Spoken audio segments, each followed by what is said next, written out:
Ini terjadi Jambi, tuh main dicek terus, gak ada urusan tuh, ya.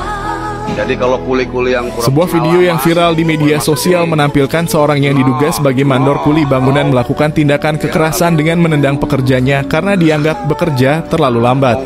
Meskipun lokasi pasti kejadian belum dikonfirmasi, keterangan dalam video menyebutkan bahwa peristiwa ini terjadi di Jambi. Video itu pun viral di platform media sosial, salah satunya di akun Instagram @jambisaharing. Dalam unggahannya terlihat mandor tersebut dengan kasar menegur dan bahkan menendang beberapa pekerja yang tampak sedang bekerja. Aksi ini menimbulkan kecaman luas di kalangan netizen yang menyuarakan keprihatinan atas adanya perlakuan tidak manusiawi terhadap pekerja. Sejumlah warganet mengungkapkan keprihatinan mereka melalui media sosial, menyatakan bahwa perlakuan seperti ini harus segera dihentikan dan pelaku harus diberikan sanksi tegas. Mereka menambahkan bahwa pekerja layak mendapatkan perlakuan yang adil dan penuh penghormatan di lingkungan kerja.